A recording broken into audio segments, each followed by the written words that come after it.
Well, what's going on? How you guys doing today? I don't know where I don't know where I was going with that. What's up? I figured I would go live and we'd cover the White House press conference because I was here.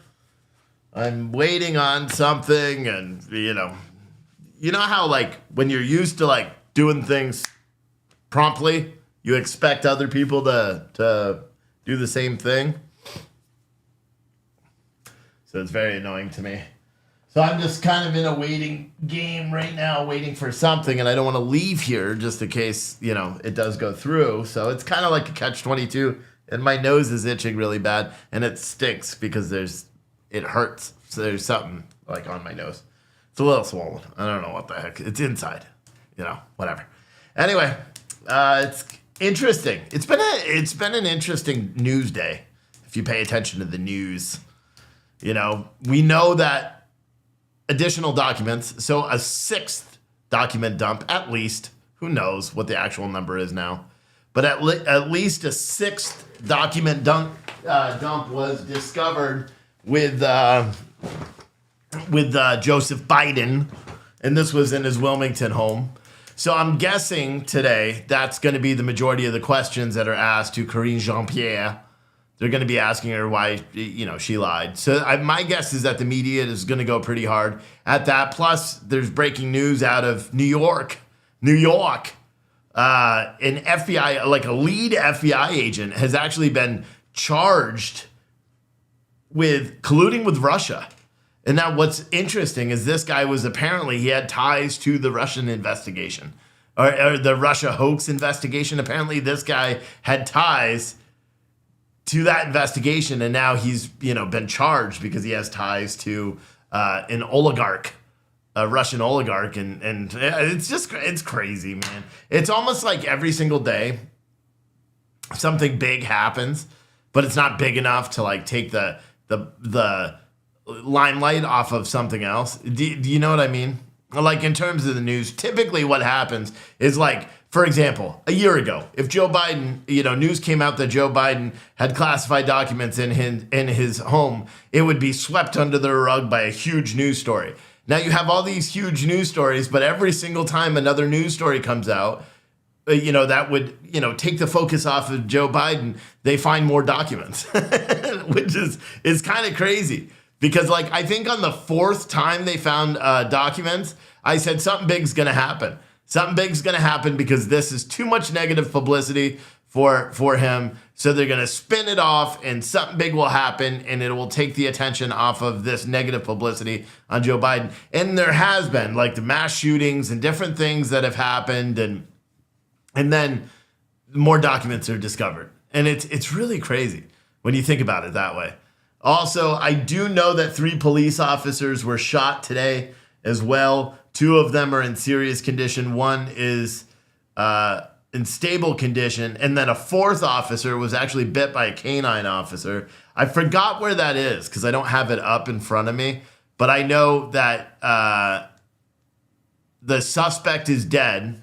Yeah, apparently police tried to pull him over and he fled from them. And when they finally got him to stop, he opened fire on the officers, striking 3 of them. They returned fire, killed him, and then he had a girlfriend or a female in the car with him, and she was seriously wounded by gunfire from likely the police. Also, I shared out on my Twitter page this horrible video that I cannot show here. We back the blue until the blue is doing something wrong. Monroe, North Carolina. There's video apparently from December 13th. This man and his wife, I guess, a man and a woman, were inside what appeared to be either a trailer or a mobile home or maybe even a recreational vehicle. They're in there, and apparently there's a SWAT team outside of their home yelling at them to come to the door and surrender. They know they're inside. So the guy's apparently it looked like a flashlight. Other people are saying it was a drone, but you could see there was a light on it. Didn't look like a gun. But he walks over to the door and he opens the door, and then with his hands up, the SWAT team shoots him several times. Yeah, and it's plain as day. His hands are up. Granted, he does have the flashlight or whatever in his hand, but he opens the door first like this, and then his hands go up, And when his hands are up, like fully up, the police officers shoot him several times. To which he falls back into the house. The wife was like, well, screaming like, you shot him. He's screaming, you shot me.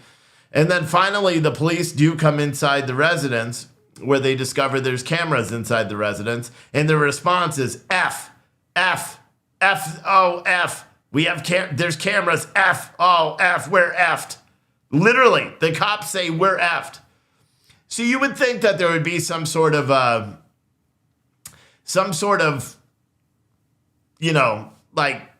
police officers would be fired pending an investigation. They would be charged by now because there's a video that clearly shows them shooting an unarmed person. You know what I mean? But no, you know what they actually did? They charged the guy.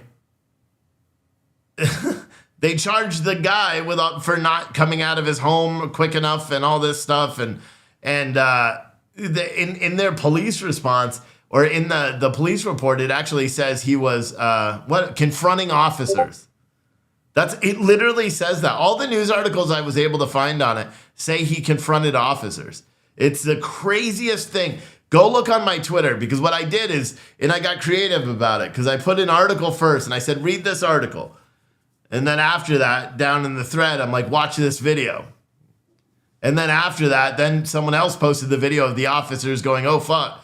Oh, F, oh, oof, saying that. And then, those officers, I mean, they should all go to jail.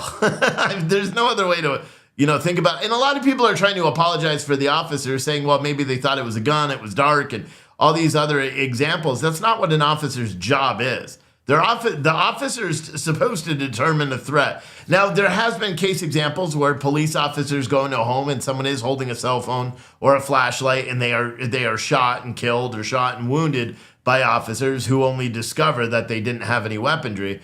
But the thing that is the most damning is when the police officers walk into the home, they clear the home real quick, and as they're walking out, because it looks like the first video that I put up, it looks like the officers were just coming in and then noticed the camera, but that's not true. They actually came in, they dragged his body out, they went and cleared the rest of the house, and as they were walking out again, one of them said, oh, F, which caused the other two officers to come in, and they're like, oh, F, we're F'd, and there's and then someone said, oh, a camera. Like they knew they had messed up. They knew they messed up because his hands were up, And so it's kind of crazy when you see that kind of stuff happen all the time, because it happens. I mean, luckily the guy's alive. The guy's alive. So, which is quite amazing. But that, if you ask me, they should all be charged because they're not good at their job.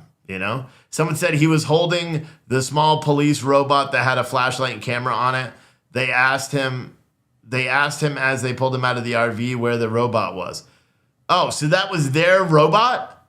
So, well, that's even worse. That's even worse, because if that's their drone that was in his hand, because, that's why people said it was a drone. If that was his drone, guess what? That drone has a camera feed.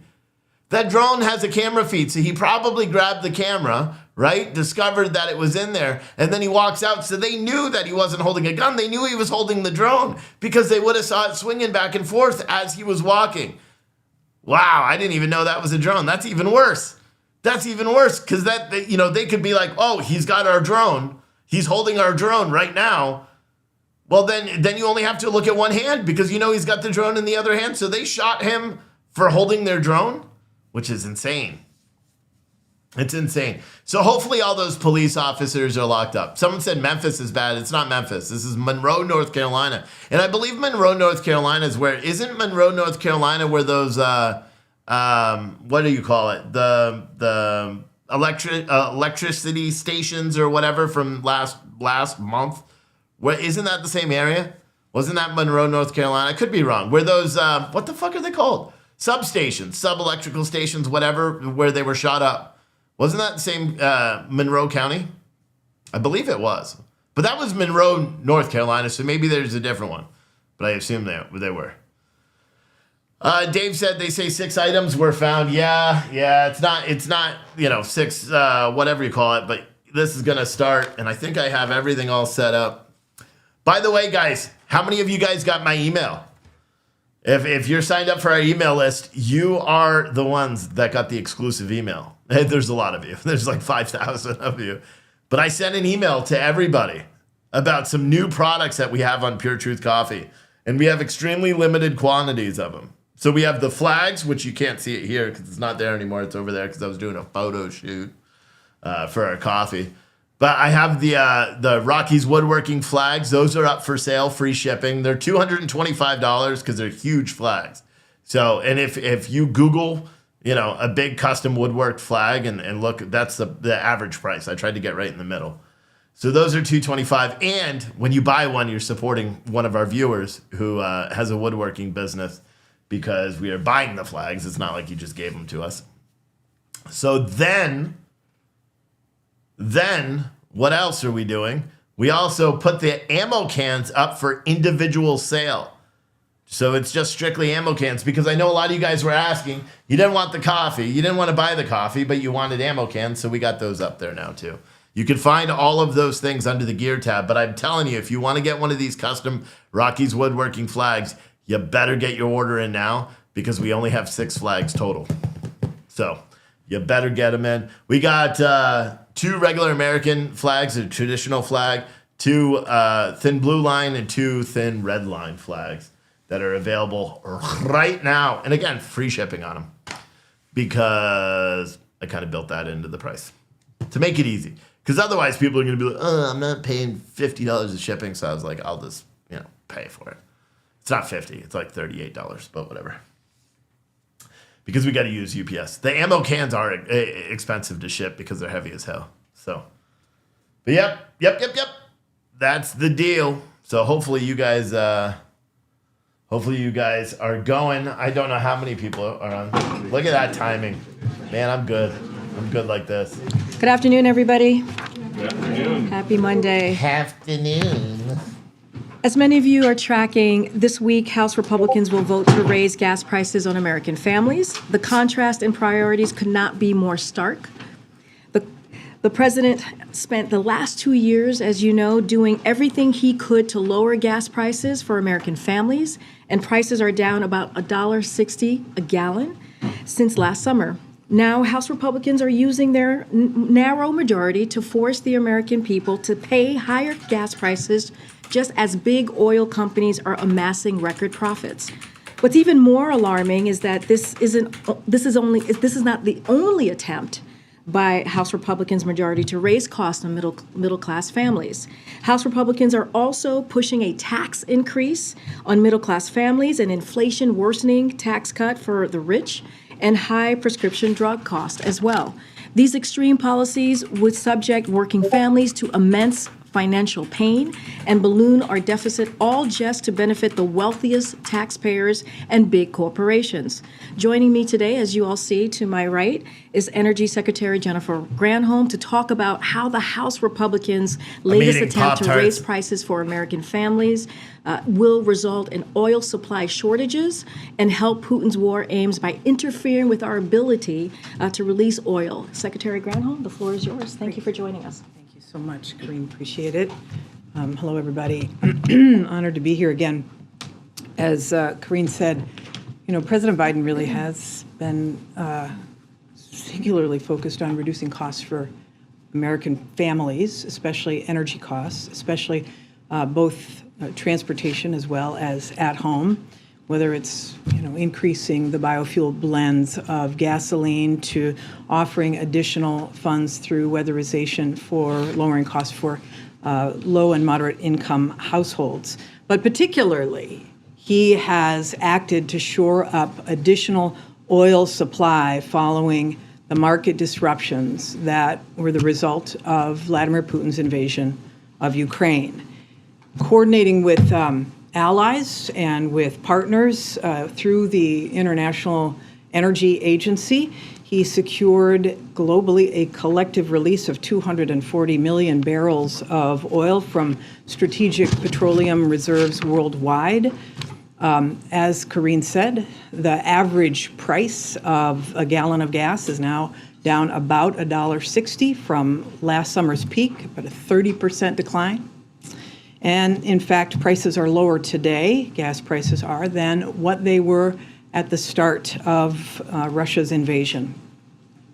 Analysts who have looked at this have credited the releases from the Strategic Petroleum Reserve for filling the supply gaps that were resulting from the invasion and the lessening of Russian oil on a global market, and have credited the SPR with lowering prices.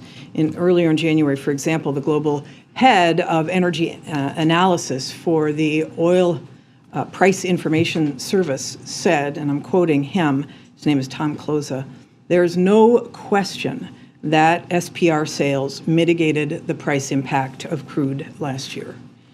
And yet, as Karine said, House Republicans are now pursuing this extreme agenda that risks worsening supply shortages in times of crisis and risks raising prices, gas prices, for American families. When you consider H.R. 21, which is a bill that they've introduced, it needlessly aims to weaken the Strategic Petroleum Reserve's usefulness as a tool to ensure energy security in America. The SPR, the Strategic Petroleum Reserve, gives us the means to increase supply when the market needs it most. And it gives us the tool to increase it quickly, quickly being the operative word. Speed is key. But H.R. 21 would impose unnecessary, unhelpful restrictions on when the SPR can be used to help provide supply. It would require these arbitrary reports regarding energy production on federal lands before waiving any new restrictions. It would not offer any tangible benefits to the American people. Instead, it would interfere with our ability to be responsive to release oil during an international emergency, helping Putin's war aims. It would potentially delay allowing oil to be released for domestic emergencies following a natural disaster or a pipeline outage at home, leaving, again, prices at risk of rising in the wake of a market shock because of emergencies due to extreme weather events. As I noted in the letter I sent to the Hill last week, be clear, there is nothing standing in the way of domestic oil and gas production. In fact, production is on track for a new record in 2023. From the beginning, the president set out to use SPR as a bridge, boosting oil supply while the production ramped up. So production was down globally because of Russia's invasion and the pulling of Russian barrels off the market. He wanted to increase the Strategic Petroleum Reserve amounts to make a bridge while calling upon domestic oil and gas industry to increase production. And that is exactly what has happened. Today, the SPR remains the largest Strategic Petroleum Reserve in the world.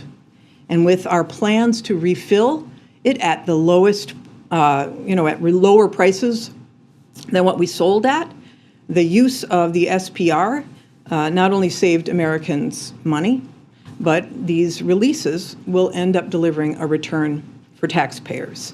And so it's not a tool that we should be taken off the table. We are willing to work with Republicans and with Democrats alike to make our system actually do it more reliable and more resilient, and our country more energy independent and costs more affordable. The Inflation Reduction Act is already reducing costs and it's made the United States the most attractive country in the world to invest in clean energy production. We believe there's room for bipartisanship to advance a managed transition. We believe that there is room for bipartisanship to expand our ability to create more affordable, reliable energy in America. But proposals like H.R. 21, which risks raising these gas prices and make it harder to offer Americans relief in the future, are simply non-starters. So I'll be very clear. If Congress were to pass H.R. 21, the president would veto it. He will not allow the American people to suffer because of the backwards agenda that House Republicans are advancing. So with that, I'm happy to take your questions. Okay. We're back. Alex? Thank you. Secretary, 2 questions, please. First on our exports of liquefied natural gas and the criticism that some environmental groups have surfaced regarding that and climate change. Can you address that? And number 2, Texas is now, I think, poised or has already surpassed California in renewable energy production. What do you make of Republican states like Texas going in on green energy, and are there lessons to be learned from the way they're doing it as opposed to blue states? Yeah, so first, with respect to LNG, we know that our liquefied natural gas exports have been a significant help to our allies. And it's very important to make sure that they have the means. We are fortunate in that we have an abundance, obviously, of natural gas in this country. Our prices are low. But during times of challenge, we want to help our allies as well. We want to make sure it's the cleanest natural gas, which is one of the reasons why the bipartisan infrastructure law really invested in carbon capture strategies and storage strategies. So that's an ongoing issue and an ongoing conversation we're having with industry, and that includes reducing methane as well. But with respect to Texas, what an opportunity for every state to be able to produce clean energy. And in fact, Politico Story this morning suggested that there was an abundance of announcements coming out of red states. Great. That is fantastic. We want to be able to see energy, clean energy produced in every pocket of the country. Blue states, red states, really it helps to save people money, so it's really all about green. And green in the sense of, yes, it's helpful to the planet, but it's also helpful for jobs. And it's also helpful for us to be energy independent, which is exactly what the president would like to see. Homegrown, clean energy, independent, so that we are strong and resilient. What sort of conversations with the Senate have you been having about H.R. 21? Well, I think the Senate knows the position that we have with respect to it, and we'll see what the Senate does with it. But obviously, I think there's a lot of concern that anything that it hampers, I don't care whether it's a Democratic president or a Republican president, why would you hamper the ability of the country to be able to respond to emergencies and hamper the ability of us to be able to lower costs as a result of those emergencies? So I think the Senate understands the importance of that and hopefully will act accordingly. Thanks, Madam Secretary. You mentioned the refilling or replenishment of the SPR. I know in January you guys, I think, kind of rejected offers that didn't feel like were adequate to start that process, kind of delaying, at least from the February perspective. What's your sense of how successful the process you guys have laid out will be, given this first delay or insufficient offers? And do you have any concerns about the ability to get exactly what you need based on the floor and the plan that was laid out? Yeah, I have no concerns that we will be able to refill and replenish the SPR and do it at a savings to taxpayers. And our goal was to start with the first 60 million barrels of replenishment. The offers that we received did not meet specification or price. And so we'll stay tuned for an announcement on how we're going to go back at that first 60. But we have a 3-part strategy, too. One is to accelerate some of the exchanges that were announced before to get those back in. And second was, in the omnibus bill at the end of last year, we canceled the sales of the congressionally mandated sales for 24 and 25, up through 27, actually. So there was a significant savings of having to send out oil. But we're going to continue to work on this. I think in the end, because of the way this has been managed, people will be pleased to see the savings to taxpayers. Just real quick, could you tease a little bit of the statement that we're supposed to be staying tuned for? Well, just stay tuned. It's going to happen very soon. Thanks, Karine. Thanks, Secretary Granholm. So gas prices are now up 33 cents over the past month. The president took credit for the prices coming down. The Strategic Petroleum Reserve, as you mentioned, is no longer releasing. does the president get credit for the price of gas going up? Well, it's obviously based upon international and climate events. So, for example, Winter Storm Elliott pulled 2 million barrels off the U.S. market because of refineries that went down. That crimp in supply causes prices to go up. What happens in China? Are they going to be opening up soon? Is there expectations regarding an increase in demand? That is something that happens on a global market. The whole point of this is that this Strategic Petroleum Reserve is a tool that we have, that we can control. We may not be able to control the weather. We may not be able to control what happens at OPEC Plus or in China, but we can control what we have access to. And that's why this tool is so incredibly important. We'll see what happens with respect to the price of gas. We know that there are still refineries that have been pulled down, both for maintenance as well as because of Winter Storm Elliott. But in the end, we think it'll be balancing out soon. Secretary Granholm, 2 questions. You're sounding the alarm about HR 21, but let's say it did pass in both the House and the Senate, and for whatever reason the president didn't veto it. That's a big assumption. I know it is, but as you're sounding the alarm, Yeah. and we've seen some of the highest gas prices we've ever seen in this country. If HR 21 were to pass and be signed into law by the president, what would it look like at the pump for the average American? Prices would go up because we would have lost this tool. But how high? Well, it's hard to know because we don't know the circumstances around it. We don't know what would be the reason for actually exercising an additional action at the Strategic Petroleum Reserve. But know this, prices would go up because we don't have this tool. And again, it's always in response to an emergency like war or like, an extreme weather event. We do know that taking that tool off the table would harm the American family. And lastly, the second question, when the president did release the strategic oil reserves and the million-day gallons came out, or barrels, whatever. Million barrels a day. Yeah, I forget the numbers. But in the midst of that, there were some communities that felt the relief. Other communities did not, particularly those in urban areas. There was price gouging, et cetera. Could you talk about that? Because we're still this could actually happen again at some point.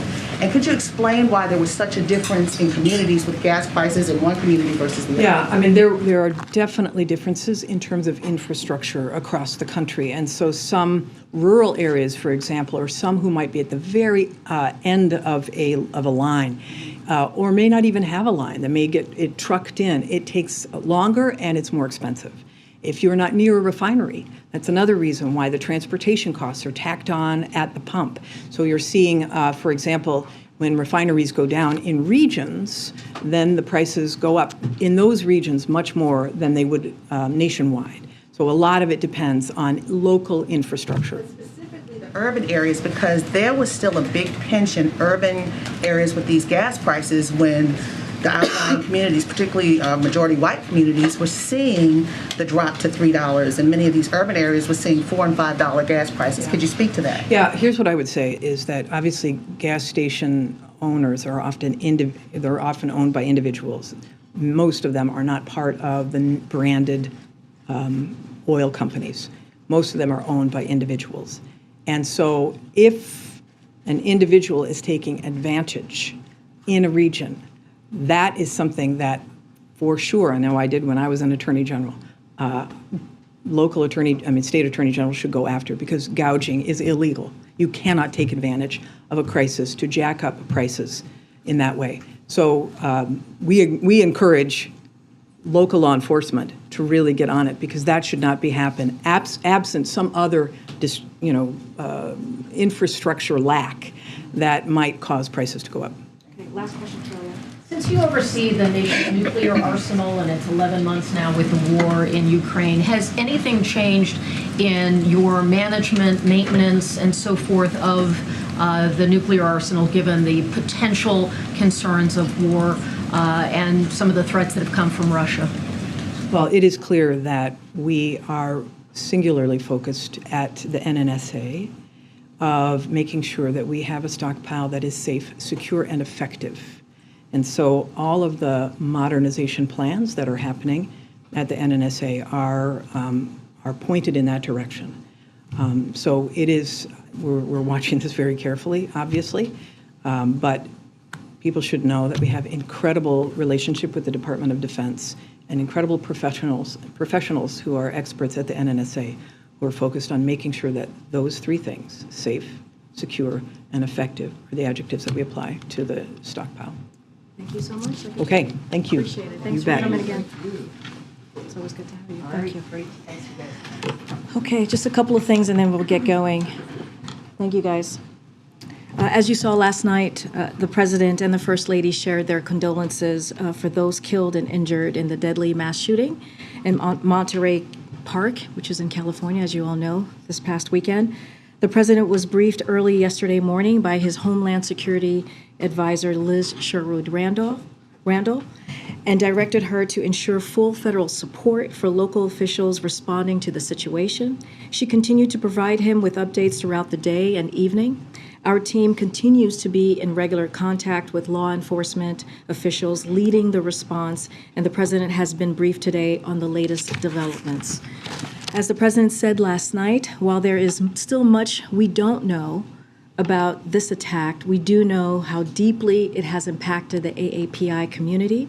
Monterey Park is home to one of the largest AAPI communities in America, many of whom were celebrating the Lunar New Year along with loved ones and friends this past weekend. But instead of celebrating yesterday, many families in Monterey Park were grieving or praying that their loved one will recover from their wounds. Last night, the President lowered the flags at the White House to half-staff to honor those who lost their lives this weekend. Now, turning on to another piece of news for all of you. As you all saw last week, the State Department launched the Welcome Corps, a new private sponsorship program that will create opportunities for Americans to directly sponsor refugees from around the world arriving through the U.S. Refugee Admissions Program. The Welcome Corps is the boldest innovation in U.S. refugee resettlement in 4 decades and will make a meaningful difference in the lives of refugees and Americans alike. The Welcome Corps program is designated to strengthen and expand our country's capacity to resettle refugees by harnessing the energy of private sponsors from all over the United States. Local communities have long been at the heart of America's resettlement program, and we have seen over the past year the overwhelming response of the American people to welcome our Afghan allies, Ukrainians displaced by war, and Venezuelans fleeing violence and oppression. The Welcome Corps builds on this enthusiasm by establishing a durable program for Americans to privately sponsor refugees from around the world. Groups of private sponsors will help refugees find housing and employment, enroll children in school, and connect with other essential services so they can thrive in their new home. The State Department is working with a consortium of nonprofit organizations with expertise in welcoming, resettling, and integrating refugees into U.S. communities to make this program a success. This Welcome Corps team will guide private sponsors through every step of sponsorship journey. Our goal for the program's first year is to mobilize at least 10,000 Americans to step forward as private sponsors and offer a welcoming hand to at least 5,000 refugees.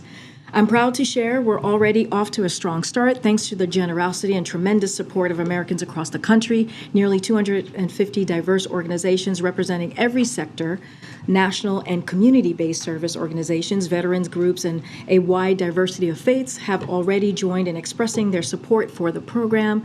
More than 100,000 people have visited the Welcome Corps website since its launch this past Thursday, and over 10,000 people have signed up for more information. And this week, Director of the Domestic Policy Council, Ambassador Susan Rice, and Principal Deputy National Security Advisor John Feiner will host a briefing with stakeholders to discuss the Welcome Corps.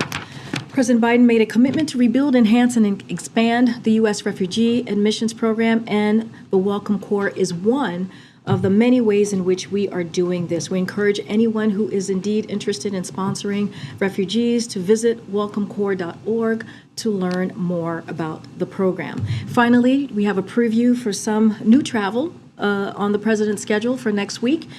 Next Monday, the president will travel to Baltimore, Maryland, and next Tuesday, he will travel to New York City to discuss how his economic plan, including his success bringing Republicans, Independents, and Democrats together to pass the bipartisan infrastructure law, is strengthening America's economic competitiveness, creating good-paying jobs, and proving that we can still do big things when we all work together.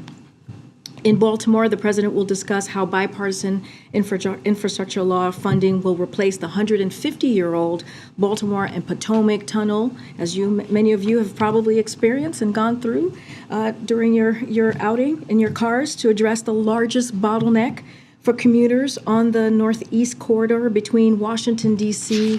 and New Jersey. In New York City, the president will discuss how bipartisan infrastructure law funding for the Hudson River Tunnel project will improve reliability for the 200,000 passengers trips per day on Amtrak and New Jersey Transit.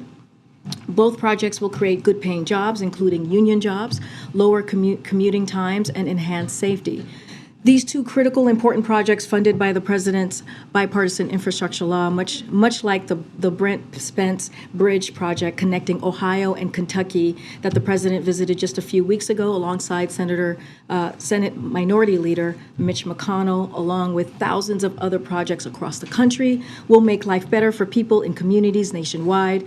During both visits, the president will also discuss how his economic plan to build an economy from the bottom up and the middle out is leading to billions of dollars in private sector investments in Maryland, New York, and across the country. With that, Zeke, you want to kick us off? Thanks, Karine.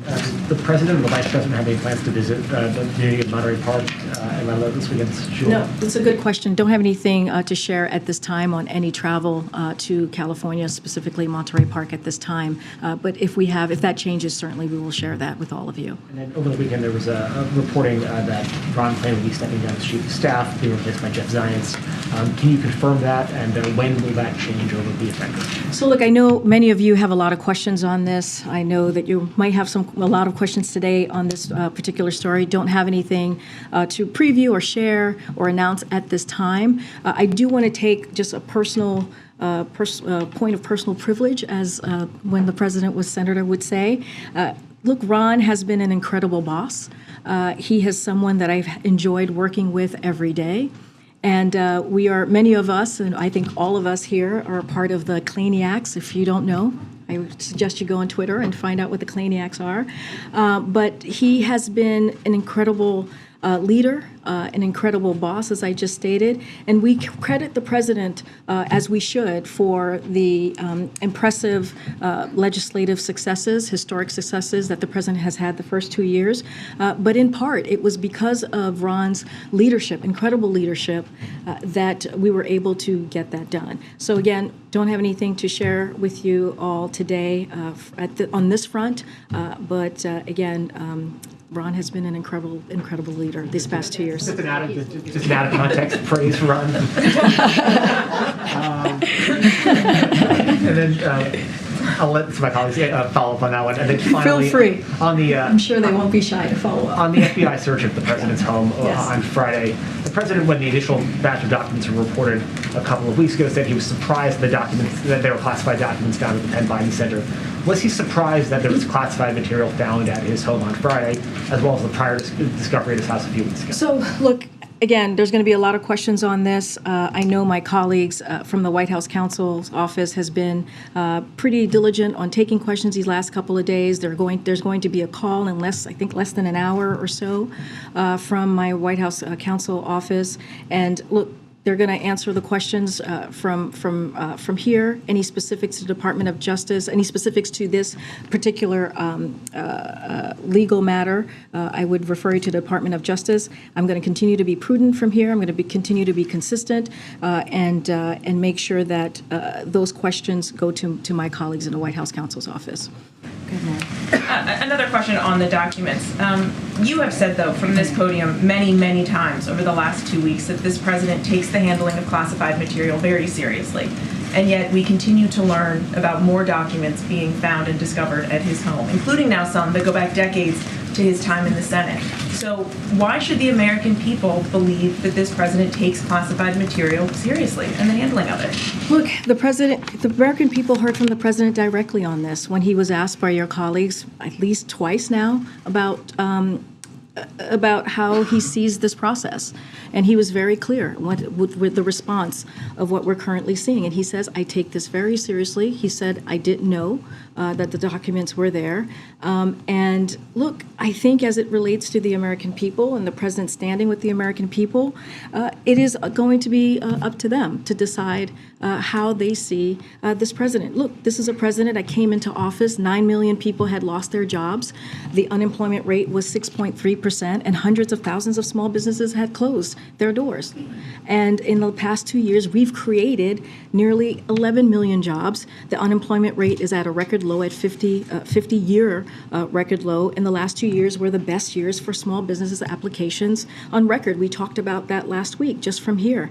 The president has built the most significant legislative record since LBJ. Let's not forget, there's a CHIPS and Science Act, the bipartisan infrastructure legislation. I just walked through what he's going to see next week when he's traveling to Baltimore and also New York City, the Inflation Reduction Act, which is going to deal with lowering costs. So the president has been in office for the last 2 years focusing on the American people. And, you know, we saw that. We saw what the American people had to say during the midterms. As it relates, again, as it relates to this, as it relates to this ongoing legal matter, I would refer you to my colleagues at the White House Counsel. Again, they're going to be speaking with all of you in just less than an hour or so. But I want to ask one more time, because you have been the one messaging that he takes this seriously. You have also been saying over and over again that you are cooperating fully with this investigation. That hasn't changed, Mary. But given that, why then did it take several searches and the FBI coming in to uncover the full extent of the documents at his house? I understand your question. I've said many times, the president has said many times, he takes this very seriously. You've heard directly from him. You just said that his team is cooperating fully. And just want to add, you know, and you heard from his team that the FBI was invited into the president's home. I'm not going to go beyond that. That was in the statement that was released on Saturday. Again, these are questions that have been answered that have been answered from here. That has been answered for my colleagues. Anything else? My colleague's going to speak to all of you in just a few minutes, a few moments, and you can ask more intel and detailed one questions. thing that you just said. You just said the president said that he did not know the documents were there. I'm not actually sure he has said that clearly. Are you saying the president did not know? Well, he said he was surprised. He said he was surprised. Any of the documents? He said he was surprised. I'm just going to leave it there, and I'm going to refer you to the White House counsel's office. I'm just repeating what he said, and he said. What you just said. You said he did not know the documents were He there. said he was surprised that the documents were there. He said that, and that he takes this very seriously. That's what I want to make sure that the American people understand. And I just refer. American people might question that, given that you keep every few days it seems we are finding that more documents have been found at his house. What I'm telling you is what the president has said, which is he takes this very seriously. I will refer you to detailed explanations from statements that have come from his personal lawyer. Again, anything further on this, my colleague is going to be taking your questions, Mary. In the 4 o'clock hour, I would refer you to them. Okay. Has Ron Klain told the president that he's leaving, planning to leave? Don't have anything further to share. And just to be very clear, Ron Klain is still very much the chief of staff. He is still here with us. Just don't have anything to share. Does the president think Jeff Zients would be a good chief of staff?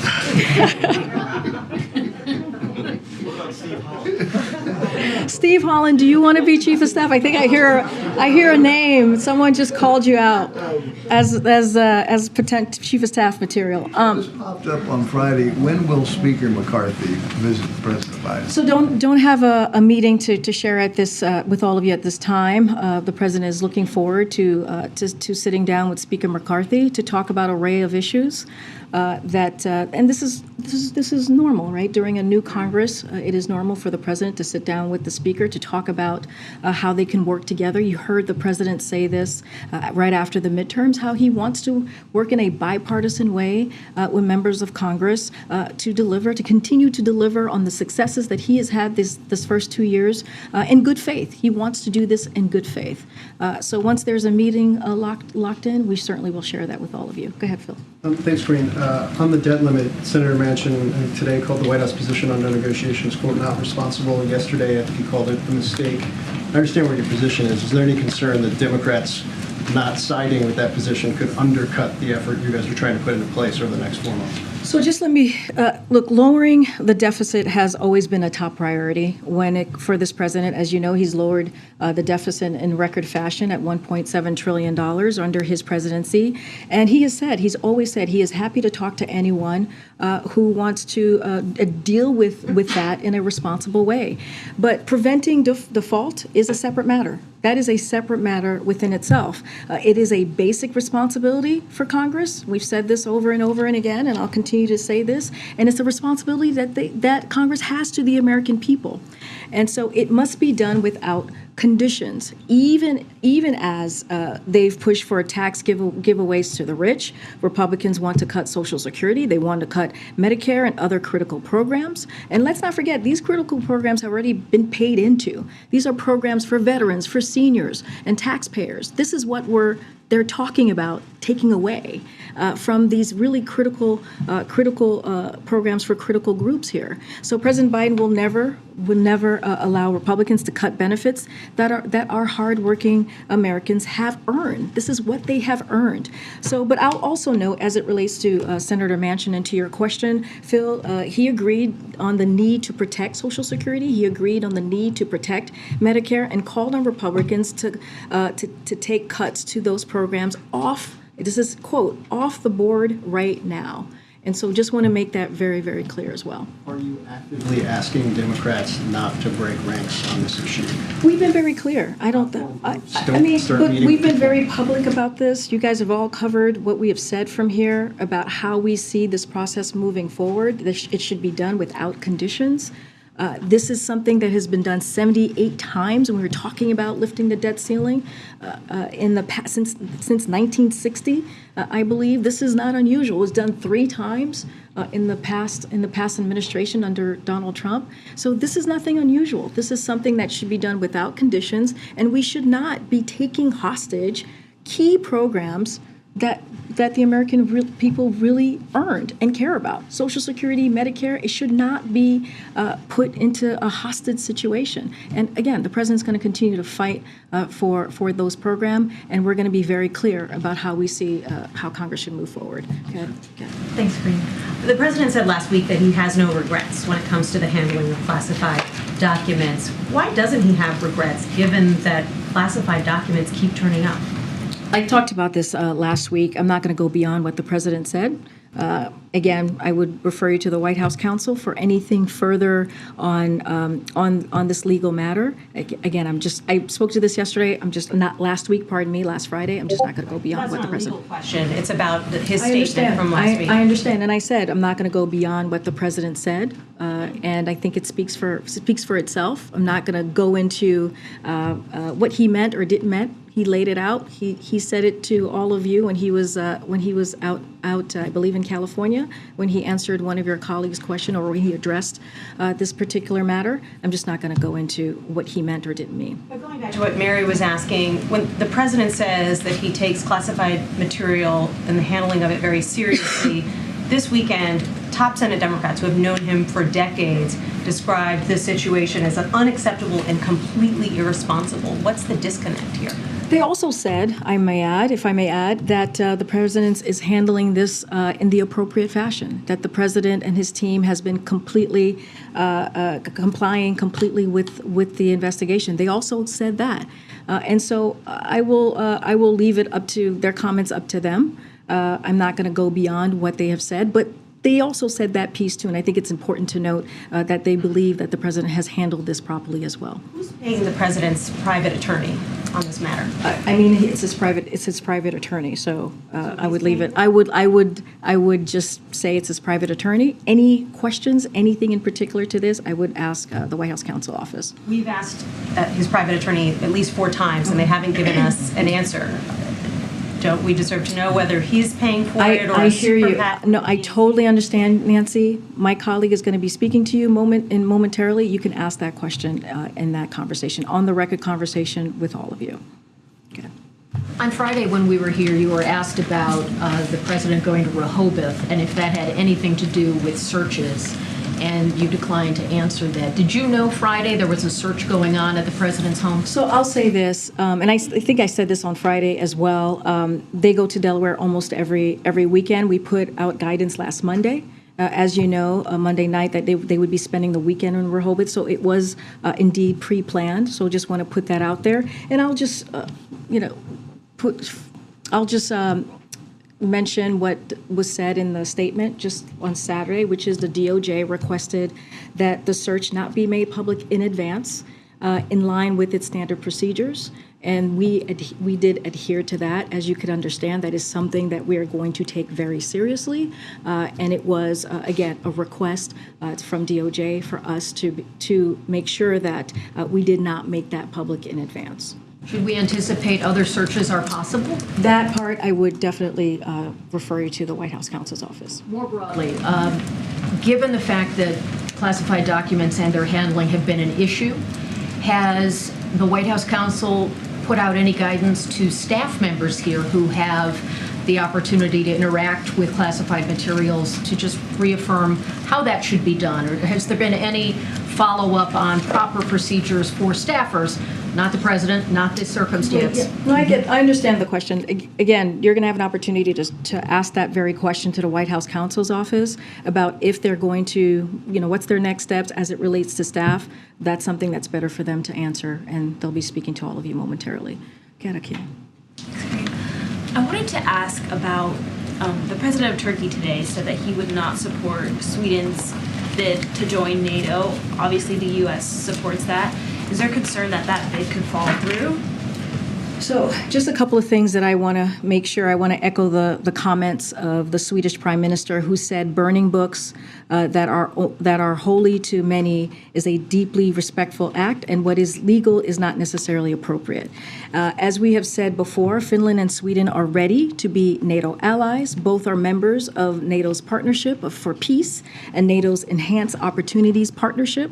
Their militaries work seamlessly with alliance forces. Finland and Sweden have already taken concrete steps, to fulfill the commitments they made under the trilateral memorandum of agreement with Turkey, signed on the margins of the NATO summit in Madrid, including substantially strengthening their bilateral cooperation with Turkey on key security concerns. We continue to expect that NATO will formally welcome Finland and Sweden as members.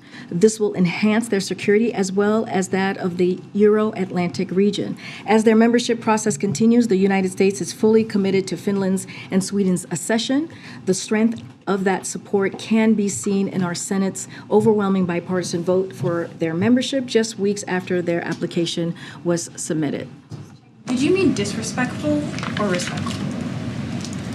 Disrespectful act. Thank you for the clarity. Deeply disrespectful act. I just one more question. There's a proposal right now in Congress to tie the debt limit to GDP.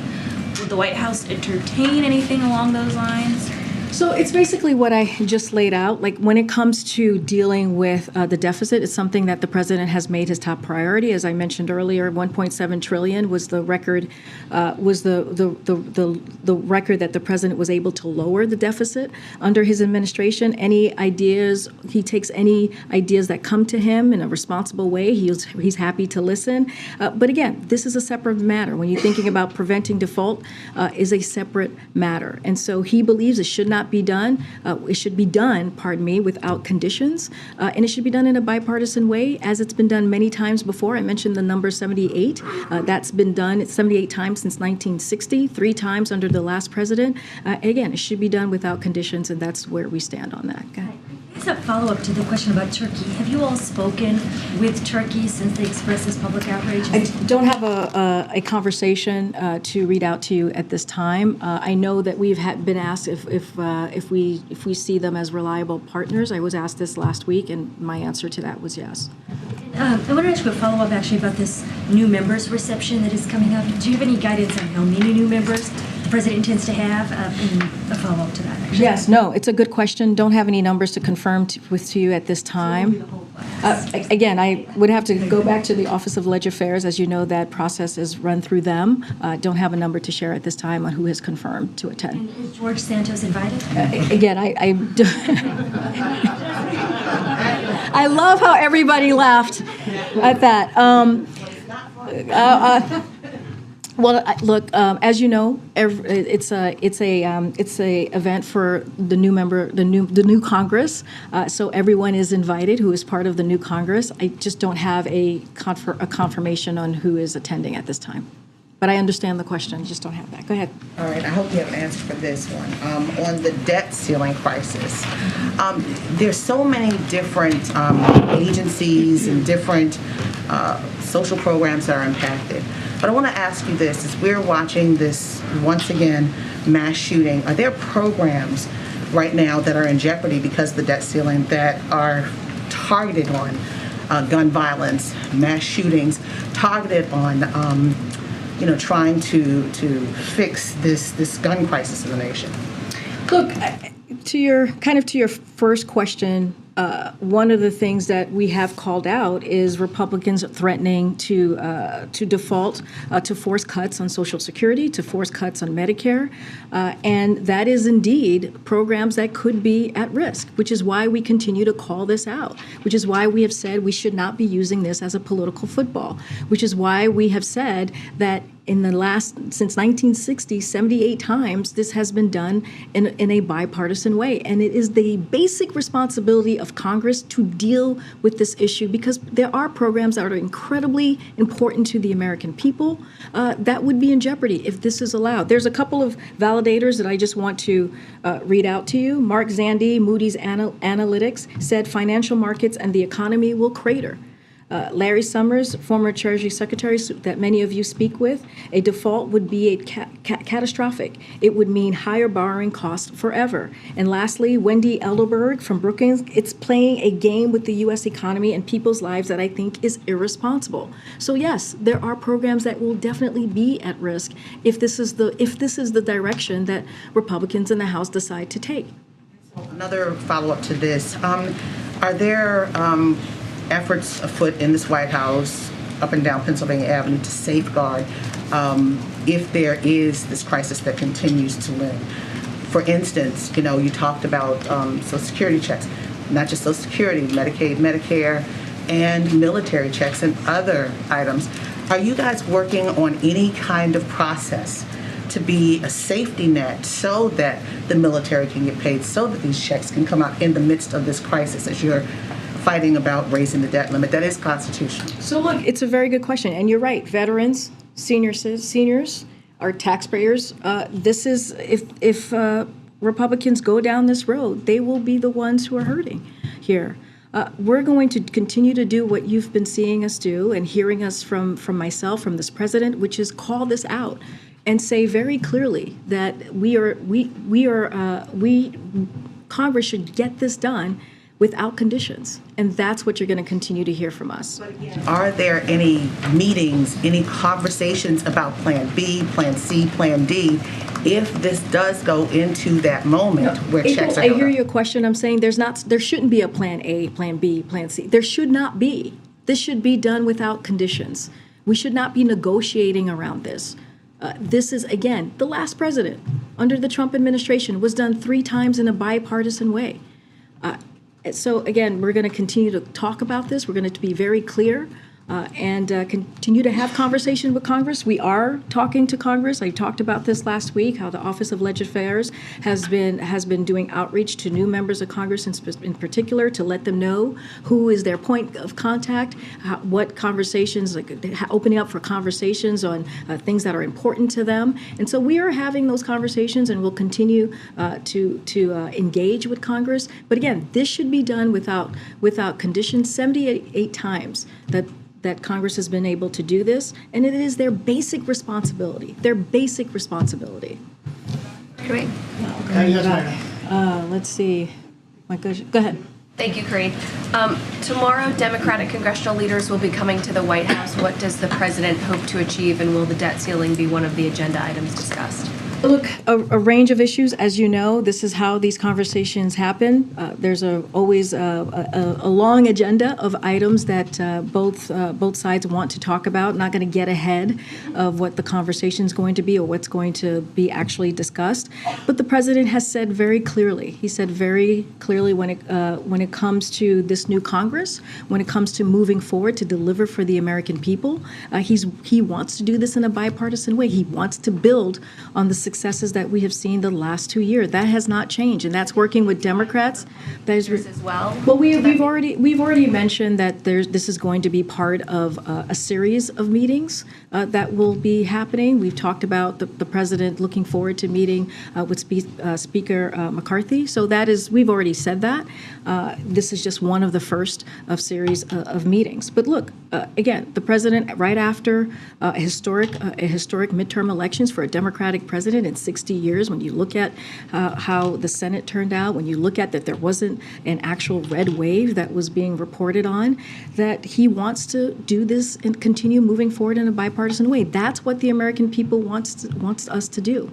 And so that's always going to be how the president's going to lead into these conversations. And on the energy bill, Secretary Granholm outlined that she doesn't want the U.S.'s ability to draw down these strategic oil reserves to be hampered in a time of future crisis. But would the administration support a minimum threshold of oil to keep in those reserves for national security purposes? Look, I'm not going to get into any policy decisions that the Department of Energy is going to be making. You heard directly from the Energy Secretary from right here at the podium moments ago. I'm just not going to get ahead of any potential policy making. Okay, Andrew. Thanks. The president's scheduled to go to Camp David this weekend. Just to clarify, should we read anything into that? And does he have full access to his homes right now in both Wilmington and Rome? I would refer you to the White House counsel's office. Just really quick, I know you can't say much about the chief of staff, but can you say whether any women or people of color were considered for his next year? Again, we don't have an announcement. We have not made an announcement. I understand. You're asking me about a process. We haven't made an announcement and don't have anything to share on that front at this time. Thank you so much, Karine. A follow-up on this story on the New York Times this weekend about Russia's agent could be directing far-right groups to mail bombs in Spain. Is the White House concerned that Russia could carry out terrorist attacks in European countries that are supporting Ukraine?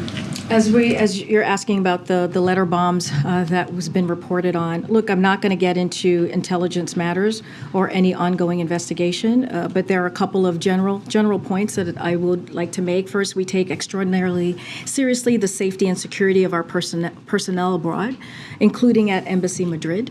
That means we're doing everything possible to work with Spanish partners to figure out what happened here and prevent similar threats in the future. Second, we've offered the Spanish full cooperation and support in their ongoing investigations, and they know the importance to us of this matter, and importance they of course share. Obviously, the Spanish are good partners, and we're appreciative for the seriousness which they are taking this and responding to it. Again, not going to go into any more details on when it comes to an intelligence matter. Another question about Brazil. The attacks in Brazil is linked to also far-right groups here in the United States. Members of Congress here are already asking the administration to share information on either some of the planning were actually taking place here. Is the administration sharing information with the Brazilian authorities about that, and is concerned that the attacks originating here, and what could be done to counter that from these kind of attacks being planned here, either in Brazil and other countries? I totally understand the question. Want to be very mindful on any intelligence matters. I would, and I don't want to comment on diplomatic discussions here. So just going to leave it there. Can I just one more about that? Is the White House considering imposing sanctions on individuals or corporations involved in the January 8 attacks in Brazil? Again, don't have anything to share on sanctions. Totally understand your question, but don't have anything to share on that piece at this time. Okay, go ahead. Thank you so much. I have some Africa questions today. First of all, how does the White House feel about the Russian foreign minister being in Pretoria, being warmly welcomed, and preparing to host naval drills with South Africa together with China? So, we have, the United States has concerns about any country, as we've said before, country exercising with Russia while Russia wages a brutal war against Ukraine. We've said this before. We've been consistent on this. Of course, every participating country will make their own decision. But again, we have said this before, we do have concerns. Express this to Pretoria? Or? I don't have any conversations to read out, but we've been very, very consistent as it relates to this. Other Russian involvement on the continent. On Friday's announcement that Wagner has a new designation as a terrorist group, I believe. What are the consequences for African governments that work with them? Mozambique, Mali, so on and so forth. Is that going to affect the amount of cooperation between the U.S. and those countries? And is that something maybe that Secretary Yellen might be talking about with those leaders during this time? I will leave any conversation that Secretary Yellen is having with leaders or has had with leaders to her to speak to it and to her office to speak to. Look, we've been very clear about our concerns, especially as Russia, as we have said many times, is doing this brutal war against Ukraine, but I'm not going to go beyond that. Okay, I'll come down. Yeah, thanks, Karine. On the economy, so more companies are announcing layoffs. We're seeing retail sales drop off for 2 months in a row now, and inflation is back to 40-year highs. Is this the stable growth that you've been talking about? And if not, when does that stable growth get here? Look, we've been very, very clear, and when you think about the inflation, it has been, you look at the CPI data that came out recently, PPI data that came out recently, we have seen that inflation has been going down for the past 6 months. And that is because of the work that this president has been doing since he walked into the administration, focusing on crises, right? Focusing on COVID and making sure that there was a comprehensive way to deal with COVID and making sure people got shots in arms, making sure that the American Rescue Plan was passed. That was only voted by Democrats in Congress. And those actions that he has taken has helped deal with the economy, has helped actually create 11 million jobs, has made sure that manufacturing jobs, 750,000 manufacturing jobs have been created here. Look, we are still seeing transition to a stable and steady growth. That is what we're seeing when we look at the data. Look, yes, there are layoffs that you're asking me about, and we've previously said on the broader economy, layoffs remain near record lows according to job opening data. So we're looking at the data, and this is what the data has been telling us. And also, let's not forget, unemployment is down is the lowest that we have seen it in 50 years. And so again, this is an economic policy, an economic plan that is working, and a lot of it is because the president has taken bold steps. When can Americans see that stable growth you're talking about? Well, I think you look at this again. I pointed to the CPI data. I pointed to the PPI data, where we have seen inflation coming down. Let's not forget the Inflation Reduction Act, where it's going to be implemented in the next couple of months, where we're going to see Americans actually feel some relief when it comes to prescription drugs, with Medicare being able to negotiate, something that they have not been able to do. And so, look, the president has taken this very seriously, has an economic plan that's going to help Americans build the economy from the bottom up, middle out, and that's going to continue to be his focus. Look, what we have been saying is we want to work with Republicans, Democrats, and independents to continue on the successes that we have seen in the last 2 years, continue on the historic legislation, implementing those legislation, and that's what you're going to see from this president. Go ahead, Peter. Thank you, Karine. When you found out that the FBI had located even more classified materials in Wilmington, which four-letter word did you use? Oh my goodness, Peter. Can't say. Okay. President Biden is still intending to run for re-election in 2024, right? I'll just repeat That what the was president funny. said after the midterm election, which is he intends to run. I'm going to be very careful from here, as you know, because we are covered by the Hatch Act, and I'm not going to speak further to his process. Is there a precedent for people running for president after FBI agents search their sock drawer? Say that one more time. Say that beginning part. Is there a precedent for people running for president after FBI It sounds like agents? It sounds like you already know that the answer to that question. Look, here's what I don't know the answer to that question. Here's An FBI search of a president's residence is a big deal. Here's what the president's going to focus on. He's going to focus on continuing to deliver for the American people. That's his focus. That's what he focuses on every day. That's what he's been focusing on the last 2 years. And nothing is going to change that. You think about the bipartisan infrastructure legislation, you think about the Inflation Reduction Act, you think about the CHIPS and Science Act, the bipartisan one, the last two that I mentioned, done in a bipartisan way. That's what the president wants to do. He wants to continue to deliver on his economic plan that is going to build the economy from the bottom up, middle out. That is what matters to the president. The House Oversight Committee chairman says this document situation has all the makings of a potential cover-up. Is President Biden involved in a cover-up? We've been very clear here from this administration. The president has been very clear that he takes this very seriously when it comes to classified information, when it comes to classified documents, and that his team has been fully cooperative with this legal matter. Anything else, Peter? And I'm going to be very serious. You asked me kind of a question that everybody laughed at, which was interesting question to ask. But any other underlying questions that you may have, I would refer you to my colleagues, the White House counsel. I'm going to continue to be prudent. I'm going to continue to be consistent and refer you to any questions you have there. Yeah, Joe. Thanks, Karine. We are approaching the statutory deadline for the president to submit his budget to Congress. The deadline is the first Monday in February, which is 2 weeks from today. So when does he plan to submit that budget, and will we do it before that deadline? Joey, it's a good question. When we have more to share about that budget process, certainly we will have that to share with you. The OMB is something that the OMB is working, an issue that the OMB director is working very hard on and very closely on. Once we have more to share, we certainly will lay that out for you. Go ahead, Karen. Has the president invited the Justice Department to search his home in Rehoboth, Delaware? I would refer you to the White House counsel's office, who will be speaking with all of you pretty soon. Okay. And on January 12th, in response to my question, you told me the search is complete. He, the president, is confident in this process. But since then, the searches have continued. More documents have found. Is the president still confident in this process and how his lawyers have carried out the search for material in his residences? He's confident in this process. And my colleague has talked about this. This is an ongoing process. And, we've continued to provide the information that we've had at the time.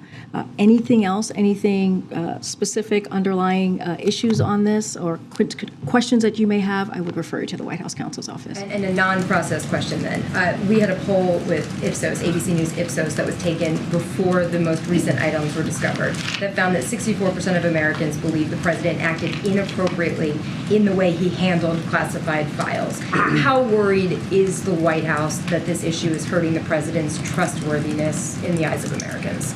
Look, our focus is going to continue, basically what I've said to your colleagues, on delivering for the American people. That's going to be our focus. That's what the president's going to do every day in and out, which is what can we do to make the lives of Americans a little bit better. And that's what he has done. And I've laid out the historic pieces of legislation that the president was able to do, some of them in a bipartisan way.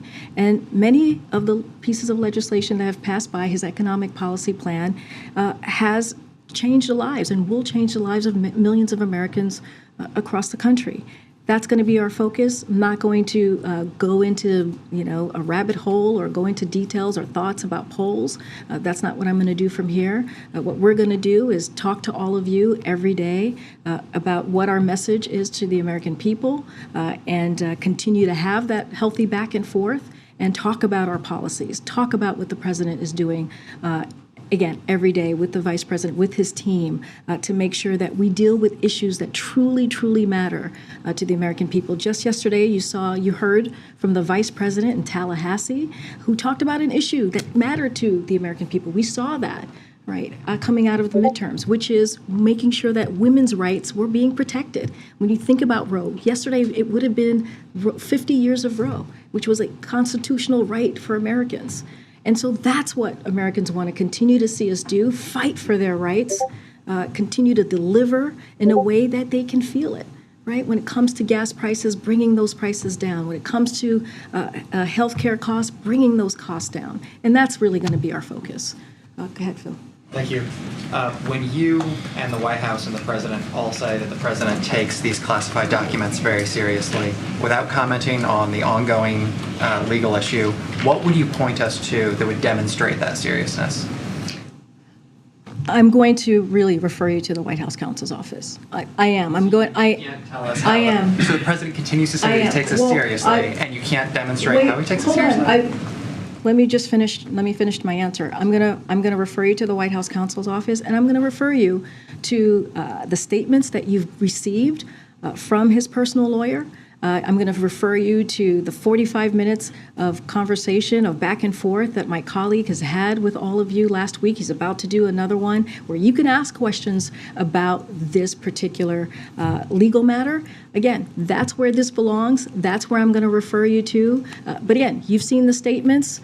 You've heard from the president a couple of times. You've heard from his personal lawyer. You've heard from the White House counsel's office. And that's where I'm going to leave it. The House has passed bipartisan legislation that would ban the export of oil from the Strategic Petroleum Reserve to Chinese companies. Given that oil has flowed to China from that reserve during both this administration and the previous one, is that the type of reform that the President would potentially support? So look, I think this is a little bit of what the Secretary was talking about just moments ago. This bill addresses a non-issue. We're very clear on that. We're focused on advancing legislation that would lower costs for American families, not raise them. So I'm just going to leave it there. Go ahead. Just two quick ones. One, I know the presidents have answered a few questions here and there, but is there any plans for the president to come out and sort of address this investigation in a more fulsome way, give more of a detailed timeline? I know you're referring us to the counsel's office, but I'm wondering if we will hear more fully from the president himself on this matter. Look, as you just stated in your question to me, the president has addressed this, spoken about this a couple of times, and I don't have anything to announce right now, but he's going to continue, again, to take questions from all of you, as he has done these past several months, these 2 years, and he's going to take these questions as he understands on behalf of the American people, as you guys ask questions and do your reporting. Just don't have anything to announce specifically on that question. Okay, thanks, everybody. See you tomorrow. Yeah, and then Simon the Taboo. Simon didn't get to ask questions again, just in case you didn't know that. They don't like him. They're a little racist. Yeah, I know. You're like, Karine Jean-Pierre can't be racist because she's black. Simon's black. She's black. So she can't be racist towards another black person. Yes, they can. Yes, they can. Because he's from Africa. And both Jen Psaki and Karine Jean-Pierre do not like to call on Simon Atibu. I don't know how you say his name, but you heard him because he even got a seat towards the front. He was like halfway through, and you heard him as she like picked up her folder and got ready to walk out. He goes, "Are you serious?" He was mad. And I guarantee he's on Twitter right now being like, "This fucking bitch." Like he gets really mad. So, but yeah, that was pretty interesting, right? You know, that was pretty interesting. Who out there wants to get one of our Rocky's Woodworking's custom wooden flags? Unfortunately for you, we only have 5 left. We only have one traditional. Good afternoon, everybody. Happy Friday. Fuck up. That's like, Groundhog Day. I got to listen to her twice. But you'll see the link in your chat right there, or you can go to Pure Truth Coffee and then under gear, custom wooden flags. Rocky's Woodworking, he's a longtime yeeter, longtime viewer of this show and supporter of this channel. He actually made 6 custom 19.5 by, I think they're 19.5 by 34 wooden flags. We have 1 traditional American flag left, and we have 2 thin blue line and 2 thin red line flags that are available for sale. This is a great way for you guys to, one, help me, but you're also helping Rocky's Woodworking because I got to pay for the flags. So if you want, go do that. Shout out to Kathy as well. You already purchased a flag, and I appreciate that, Kathy. I also saw the tip on there because, you know, many of you guys may not know, like if you buy a bag of coffee, you can leave a tip. So you like buy a $20 or $15 bag of coffee, you can leave like a $700 tip. You know what I'm saying? Get it done. But yeah, we got a lot of awesome stuff in the store. Plus, people have been asking forever for the ammo cans by themselves. So we do. Now, under gear as well, you can order a 30 caliber ammo can, or you can order a 50 caliber ammo can. And eventually what I'm going to do, here's the plan, okay? You want to know what my plan is, all right? You want to know what my plan is? This is my plan. So my plan, are you sitting down? You sitting down? So the reason why I've been hyping up the store so much this month is, one, because we have a tax burden that we have to take care of, you know, as a company, just like always. All companies have it. And so I'm just trying to be, you know, it's not due now, but I'm just making sure that we're good on that front. Secondly, and more importantly, is I want to add more stock into the physical store. I'm going to move this office to that store this week, and then I'm going to open this store 5 or 6 days a week. You know, in the front end will be open, and then you could do your pickup. So you could order coffee. You'll see something where it says you could pick up in store. So if you live close enough and you want to come pick up your product, as long if it's coffee or anything that we do have in store, you'll have that ability to pick up the product in store. And one of the other things I want to do with these ammo boxes is I want to buy a laser engraver. Now, not like a super expensive fancy one. I just want to buy a basic one so I can write things like "Let's Go Brandon" on the side of the ammo cans, or the Pure Truth coffee on the side. You know what I mean? Because at first I was going to spray paint it, and I'm like, nah, it would be easier. And to be honest, the laser engraver is not super crazy. It's like $700. But that's down the line. You know, I've got priorities first. I got to make sure that the internet and the store works properly. I do have a backup plan because I can't envision myself paying $400 a month for for internet ever again.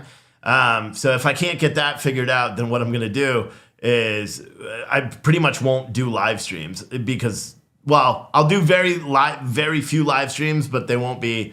It'll just be me talking to a camera. Not with all the overlays and, you know, being able to do this, you know, like this, and switch over to that screen. I won't be able to do any of that with the internet that's currently there. It's so bad. It's so bad. But what I'll do is build a podcast studio in the back. I'll do like a full form podcast, record it, go home and upload it. You know, whatever I got to do to do it, you know, unless things just kind of line up.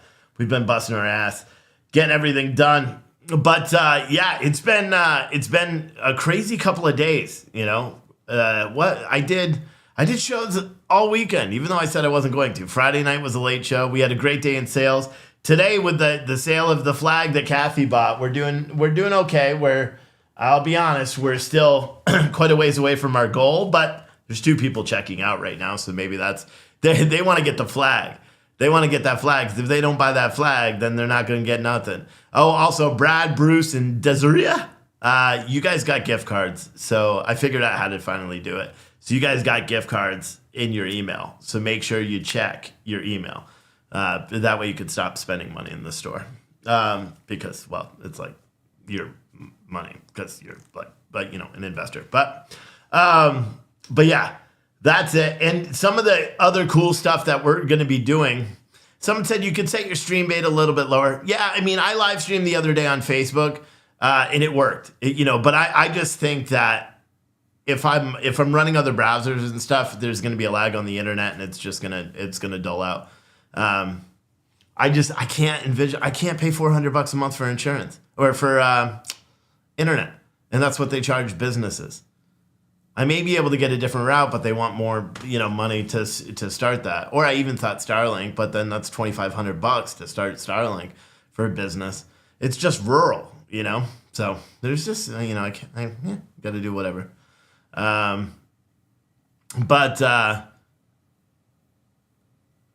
yeah, it is what it is. It's not. No, it's cable. You know, and the crazy thing is, like, for example, Oh, you guys want to hear something funny? You guys ready? You want to hear something funny? This really is not a good reflection on me. Okay, this is me, being humble. No, being what's the word when you fucked up and you admit it to everybody and it's funny to everybody else but you? What's that called? Because that's what I'm about to do. You know how yesterday I had this great plan that I was going to rip out my shower because the valves were leaky. And luckily, God was looking out for me because yesterday we went eating crow. That's what it is. Yesterday I went to order all the sink shit, all the tub components, all the pipe, all that stuff. I've been watching videos for hours or for days on how to replace all this because I'm not handy. I mean, I'm just not. Let's be honest, I'm not. But I've been watching all these videos and doing all this stuff. I'm eating a little humble pie here. That's what this is called right now. And so the thing that we were having is that the valves, because the valves on the shower, isn't that weird? Do that. What am I doing? I'm testing the water, you sicko. Like, get the hell out of here. My God. Testing the tub water. My God. My mother did that joke to me when we were like 5. And I still remember it to this day. She's like, what do you think I'm doing? She's like, I'm testing the water on a faucet. What are you talking about? I was like, oh my God. Yeah, whatever. Anyway, so before I rudely interrupted myself. So that was what was wrong with it, right? So the valves are free spinning and there's stuff and the water was hard to get on and off. And so there was a problem, right? And I was assuming that what happened to one of the valves it was already happening to the other, where it's just going to break and essentially stay open and our water bill is going to skyrocket and we're all going to have to, shower in the RV or something like that, right? Guess what I didn't use my head about? I could just fucking replace the knobs. That's all I had to do is just replace the knobs. The valves aren't even bad. The knobs are spinning. It's fucking stupid, bro. So stupid. So dumb. I was so prepared to spend money that we don't have to rip out the entire freaking bathroom. And I fixed it today. And it cost me $30 by replacing the knobs on the fucking shower. Oh my God, bro. You know how we figured it out, right? Because yesterday, the cold one just fucking broke. Like, it straight up broke. And I'm like, oh my God, the water's going to go everywhere. And then I was like, wait a second. Can I just take pliers to it and turn the valve off? And lo and behold, it worked. And then I'm like, wait a second. And then I'm looking at the thing that was spinning freely and I'm like, oh, it's stripped. And I'm like, okay, so I literally took a knob off of our bathroom, the bathroom sink, and I put it on there and I tightened it on and it worked perfect. And I'm like, oh my God. Because if we bought all that stuff from Home Depot or Lowe's, I would have been so screwed. I'm not even joking. Like, God literally was like, no, Steve, don't do this. And reduced our credit on our Lowe's card. Like, keep in mind, we have it set on auto pay. We never slow pay. We never are late on our payments on anything because we use auto pay for everything. And in my credit, I had like $900 of stuff in there in the cart yesterday. I go to check out and it didn't work. And so we call them and they're like, yeah, your credit limit was reduced on the 11th of this month. And I'm like, what do you mean? And they're like, oh, it's just our review. And I'm like, well, and then we found out today we could just say, can you raise it again? And so that's what we did. So now the credit limit's higher than it was before, but luckily now I don't need it. So whatever, you know what I'm saying? But it really cracked me up. It was such a stupid mistake. But my wife is not, she doesn't think it's funny. She's like, how come you didn't know this? And I'm like, stop attacking my manhood. Like, I don't know. I don't do that kind of stuff. But, yeah, and then, the screws backed out and then stripped the cheap plastic knobs. Yep, exactly. That's exactly what happened. And so I literally, first I went to Lowe's this morning and I'm like, fuck, okay, I'm just gonna buy it. I'll knock it out and I'll take saran wrap. You know what I mean? So I went to Lowe's this morning and spent $70 on the new valve kit and the knobs. And I was literally looking at the knobs and I'm like,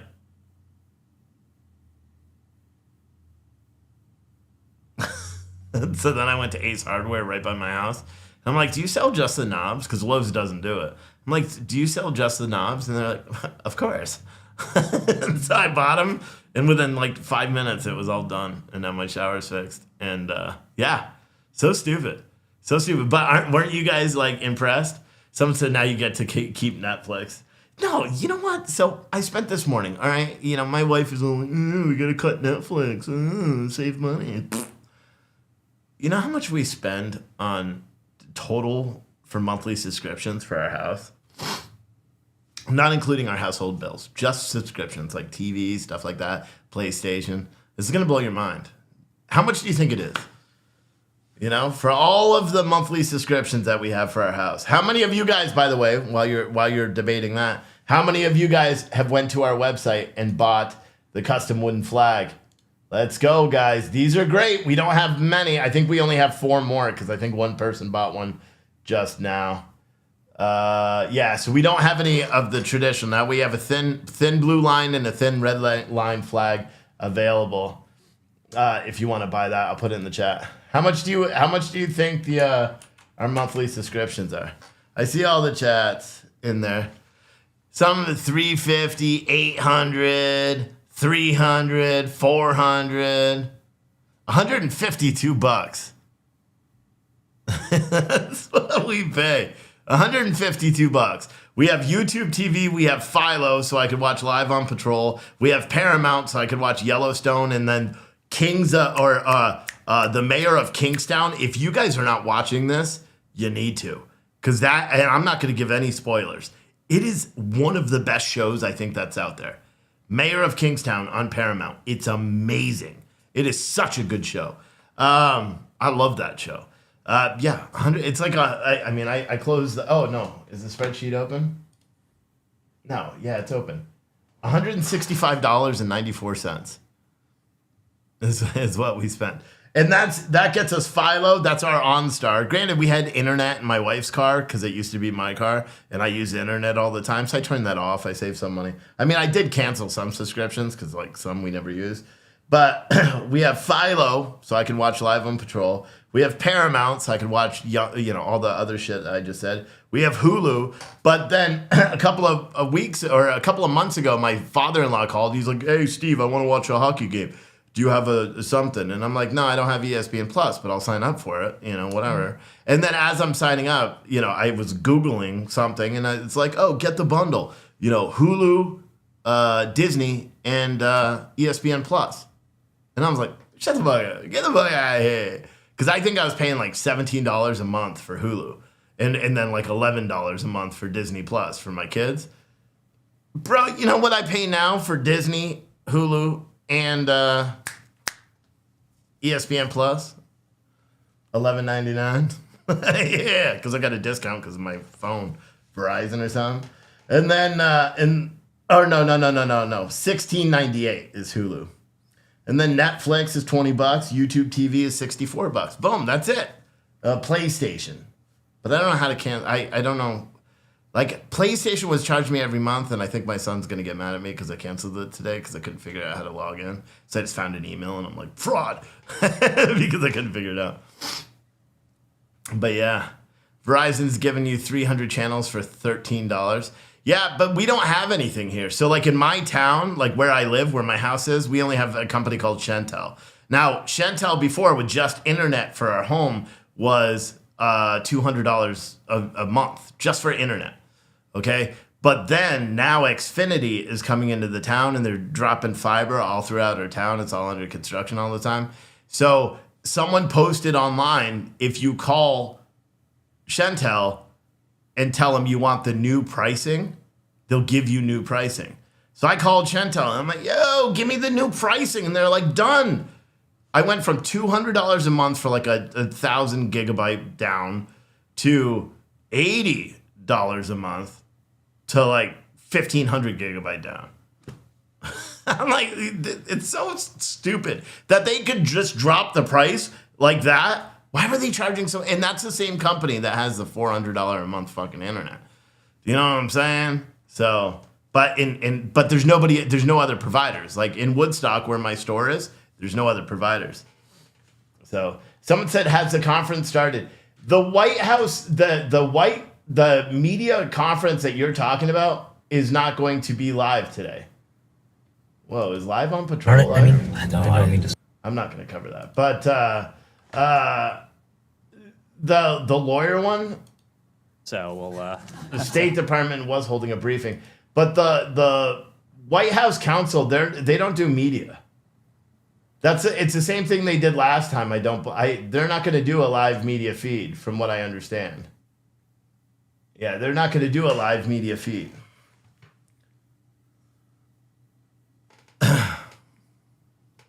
But I wish they would, because it would be nice to hear. Someone said, we had YouTube TV. After a year, they started charging you $120. Huh. Plus, we have Pluto TV, IMB, and many other Paramount. Yeah, I mean, in all reality, the apps that we have, it costs less than what cable would cost anyway.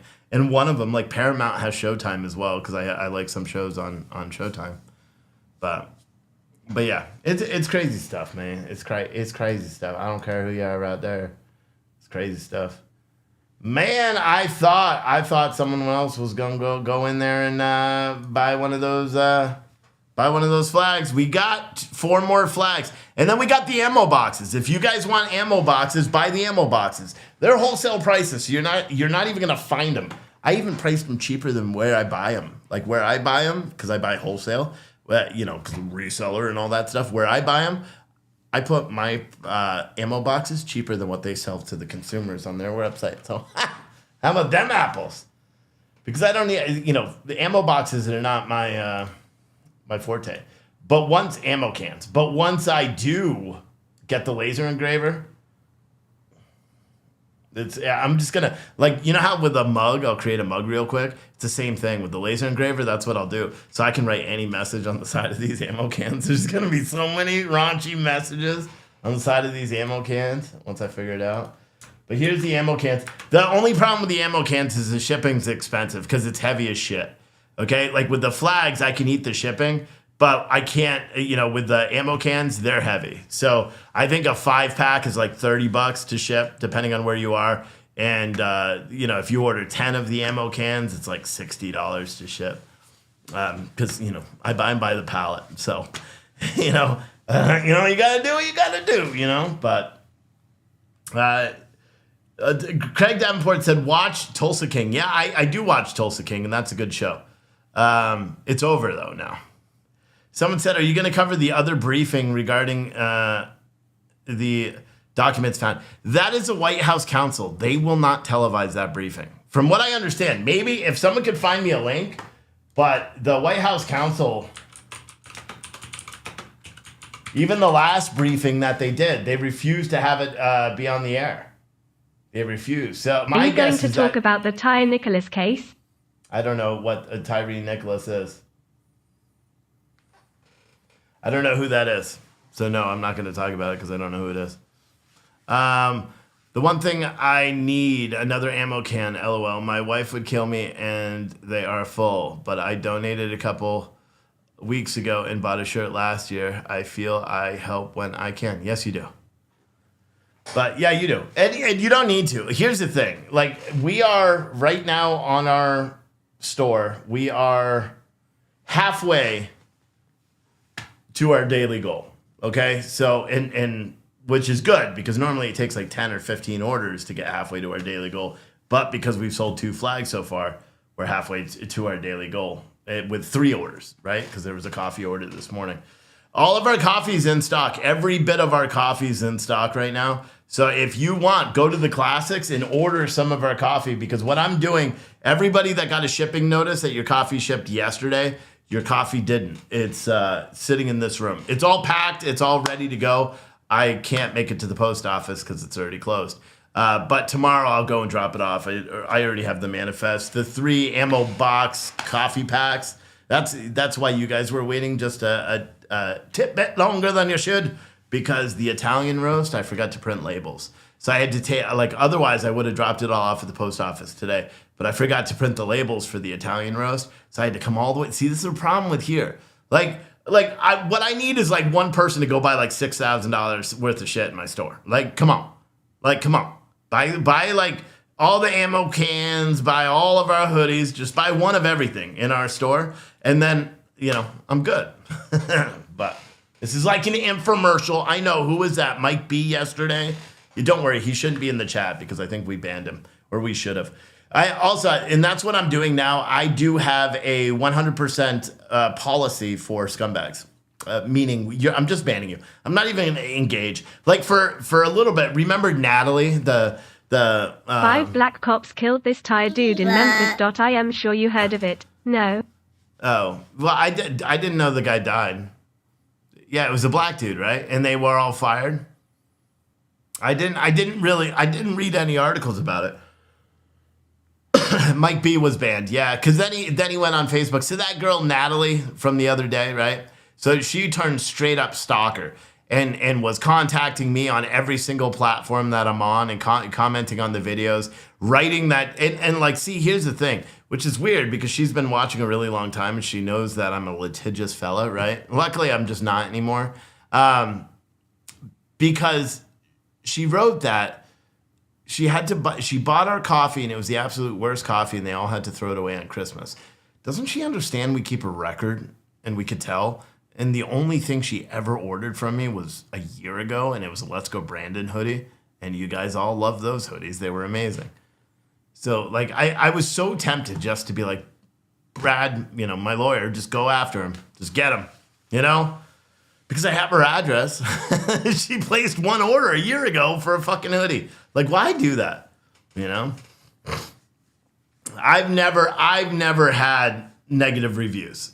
I've never had negative reviews about our coffee. Not once. Not once.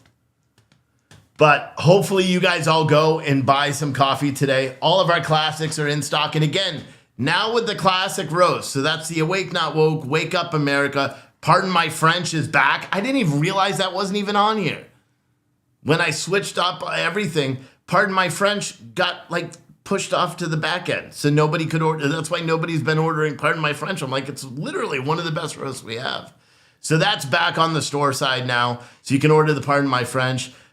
You can order, what do we have? What else do we have? Italian roast, which is our darkest roast by far. If you like dark coffee, that's dark coffee. And then Victory or Death, another dark roast. French roast, another dark roast. The Wake Up America is actually a little bit darker now because I use different beans now for the Wake Up America. So it's almost like a French breakfast. So it's a little bit stronger. That's kind of like a dark. The Wake Up America before was like a blend of different beans. It was a mix. So the bean price went way up. So I ended up switching with the roaster because the roaster called. He's like, dude, I got to raise your price to $13 a pound. And I'm like, I can't do it. Because then when you add the bag, which is nearly, the bag and the label is like $1. So that would be like $14.90 a pound. You know what I mean? So that means I'm making what, $2 a pound? Can't do it. So we switched the roast and I like it. So, and then what else? Should I keep pumpkin year round? The Trumpkin spice? I'm not going to keep it the name Trumpkin spice. But would people buy the pumpkin? Because I miss smelling it. To be honest, it is the best smelling coffee that we have. The Fiery But Peaceful roast that comes in all the Patriotic as a F bundles, that's good too. And the only way you can get Fiery But Peaceful is if you order one of those Patriotic as F bundles. But now I'm just waiting for ammo cans so I could send out the rest of those bundles. But yeah. Getting to be a real bean connoisseur. Yeah. Patriarchy pumpkin. Maybe. Red Raider Mitch, you said I shouldn't do it, huh? I shouldn't keep pumpkin year round? Just keep. Yeah. I don't know. I like that roast. I really do. You know what? It's time for me to go. You know why? Because tonight it's... Tonight, I have to bite you. Tonight, it's Oh my God, what the? Chicken Parmesan tonight. It's one of my favorite meals. It's my son's favorite meal too. So I'm really excited about that. But yeah, if you guys want, please, if you're watching this right now, go to our store, buy up everything. Our French here's a question for you. Someone, and I don't know who it is, you may not be watching. Someone is going to get French vanilla that's got a handwritten label because I ran out of labels the other day and I didn't want to delay your shipment. So I just wrote a hand label. Can you tell me if you've bought the French vanilla before? Because they swear they didn't change anything. It has a different smell. You know how our French vanilla before? I was just going to grab like a French vanilla and like try to get you guys to smell through the fucking camera. That's how like weird. I'm just in a weird mood today. But the French vanilla before was very vanilla-y, right? This one is different. It's a different. And they said it's something else. I don't know. It's just weird. Someone said different office. I don't know what you mean. No, because the lights aren't on and all that stuff. So, and all the coffee's not here because the coffee's at the store. So eventually I'm moving all this stuff to the store. But I really would rather wait until I have the internet turned on there. However I'm doing the internet. I haven't figured it out yet. All right, but I think I'm going to go now. I should take that coffee out of my car and just leave it in here because I don't want it to freeze. Well, it's okay frozen, but whatever. I'll leave it in here. I keep it cold in here anyway. It's 62. The landlord came in here for a meeting earlier because I'm going to sublease the office space if this person ever does anything. And I literally, you know how I said I was waiting all day for something? He then texted me. He said he doesn't have time to do it today. He'll do it tomorrow. I'm like, bullshit. Did I hear about the weatherman being attacked on the subway? Yes, I did. Someone said, what's different about the French vanilla you have now? Dora, are you the one? Because I know you've ordered a lot. Dora, are you the one with the handwritten labels? If you are, the only thing I was going to ask, if you've had the other French vanilla, will you taste them? Because like I said, it smelled different to me. It smelled like almost like a fruity, like weird. It smelled different. And so I actually called the roaster and I'm like, hey, dude, did you screw up? He's like, Nope, it's the same stuff. And then, so what I ended up doing is I ordered another 20 pounds of those beans of French vanilla. And same thing, same smell. So maybe my wife is like, your smell is all off. Dora said no, but you bought the French vanilla coffee before. All right, well, Dora, buy a bag of French vanilla right now, and then you can compare. Anyone who's bought French vanilla before, I'd be very curious because I don't drink flavored coffee, which is weird because I have a coffee company. I just don't drink it. But yeah. Yep, so our French roast is back in stock. Awake Not Woke is back in stock. And we have plenty of French roasts, so don't be sheepish. And that's the same roast that we've always had, the nice dark beans. We have those. We've got a bunch, okay? But I'm going to take off. There is no live stream tonight. This was it. So if you are here, you'll see we sell ammo cans. Go buy a lot. Please, I need you guys to. We're halfway to our goal for the day. I haven't checked. Did we make any more sales since I said something? No. We're halfway to our goal. Who's going to be the one to carry us over the cusp today? I think it either says 2 people are checking out right now or those are people that already checked out and it's just delayed. I don't know. But the link's in the chat. Buy our coffee. I'll ship it tomorrow. You buy the coffee today, I'll ship it tomorrow. It comes in whole bean or ground. If you order ground, I ship it the same day I grind it the same day it ships. I know you're supposed to let it aerate, but the beans already aerate for 24 hours. So now I'm just like, psh, psh, psh, psh. Normally when you grind it, you want to let it, degas. But we have the degasser valves on our, like the coffee. There's degasser valves there. I'm not doing that. I'm just getting you guys the coffee fast as fuck, fast as fuck. All right. Anyway, guys, if you don't follow our locals channel, again, this is free too. You don't need to pay anything. You should pay because, and become a supporter. But if you follow our rationalamerican.locals, you can see all the amazing shit April is writing every day. Amazing. amazing. So make sure you go over there as well. And I will see all of you guys at some point tomorrow. I don't know. Are there any committees coming up? Maybe. Anyway, I'll see you tomorrow.